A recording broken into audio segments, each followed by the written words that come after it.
ده اكتر ستاند انا كان نفسي اشتريه من زمان قوي، اخيرا وصل من امريكا، فيلا نعمل له انبوكسنج سوا.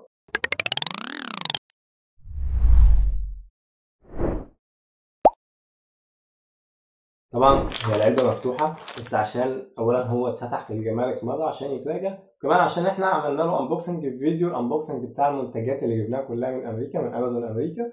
ففي حاجات كتير كمان مهمه تقدر تشوفها في فيديو الانبوكسنج لو حابب. ولو اول مره تشوفني، ما تنساش تشترك في القناه واعمل لايك الفيديو يعني وظبطني كده. يلا بقى نفتح الستاند ده ونركبه سوا. بسم الله.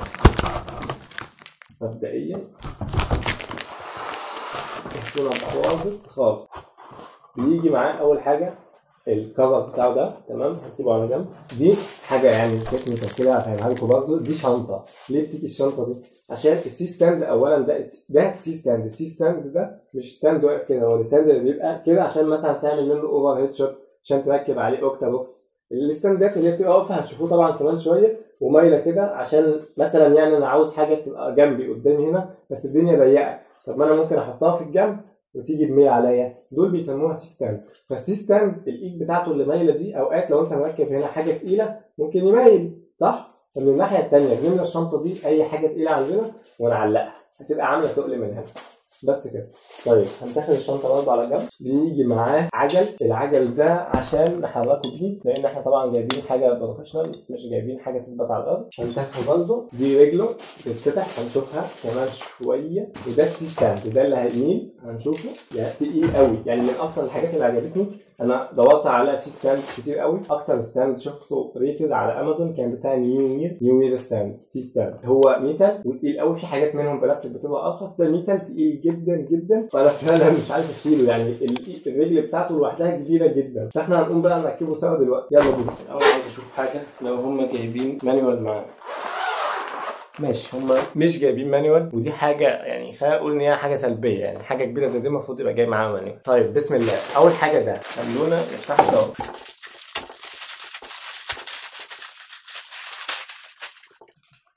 تمام. دي بقى مالها بقى؟ دي بتتعمل بيها ايه بقى؟ بص، الاول هنفك ده كده. ايوه، انا شفتها قبل كده. ايوه بس كده.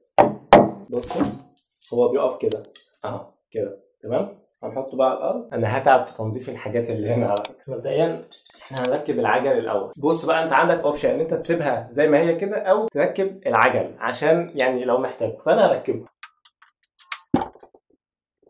تمام كده. القاعده بتاعته العجل راكب فيها، هنحطها على الارض. بعد كده بقى هنجيب الوحش بتاعنا. بصوا عامل ازاي، يعني تخش بمعركه. هنقفل عليه. تمام كده. الدنيا بتتحرك معانا وزي الفل. حلو. بعد كده بقى هنفتح باقي الحاجات.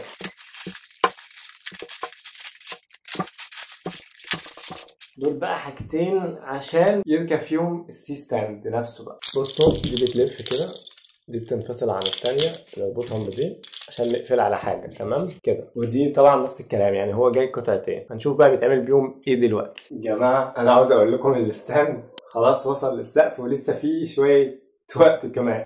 يعني انا مش عارف ممكن يوصل فين زياده عن كده. يا لهوي، انا لسه عندي يعني الموضوع هنا لسه فيه شويه مسافه حلوين اصلا. عامه ماشي. واو. هنجيب بقى دي زي ما هي كده. القطعه دي بتبقى بناحيتين، واحده هنا والتانيه زيها بالظبط. هتشوفوا بيحصل بيها ايه دلوقتي.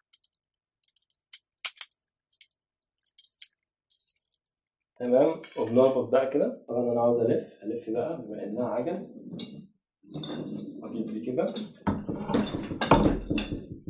وبس كده شبه اكتمل السيت اب بتاعنا. طيب وليكن بقى انا عاوز اركب حاجه هنا زي دي. بسم الله. بس وكده احنا خلصنا سيت اب النيو وير سي ستاند برو بتاعنا، وجربنا نركب عليه اللايت بتاع جودوكس. لو ما شفتش فيديو الانبوكسنج والتجربه بتاعته ادخل على القناه برضه عشان تشوفه، لانه حلو جدا ومهم جدا. طيب دلوقتي انا قلت لكم لما الاوكتا بوكس يوصل انا هوريكم بقى الستاند شكله من ناحيه. ادي رجل الستاند، تمام. بنطلع فوق لحد ما نلاقي السي بتاعه، السي ستاند هنا. دي اللي بنتني منها، تمام كده. والباك دي جايه معاه عشان لو انت مركب حاجه تقيله زي ده ممكن تميله، فبنلحقها بالشنطه دي. فادي الشنطه انا بتحط فيها بقى اي وزن انت عاوزه، انا حاطط فيها كيسين ملح. وهنا مركبين اللايت هيد بتاع جودوكس، وادي الزعيم بتاعنا الاوكتا بوكس بتاع جودوكس كيو ار بي 90. بس يا سيدي انا حبيت اوريكم شكل بقى الاستوديو النهائي بعد ما ركبنا السي ستاند بتاعنا عليه الجودوكس اس ال 60 2 باي والاوكتا بوكس بتاعت جودوكس كيو ار بي 90 مع اضاءات جديده خالص، واحده من ميتي لايت، 2 اكشلي و2 منيو لانز. لو انت لسه ما شفتش اي فيديو من فيديوهات الحاجات دي ادخل شوفهم هيعجبوك جدا. وبس تنساش تشترك في القناه اول مره تشوفني واعمل لايك للفيديو. اشوفكم الفيديو الجاي، سلام.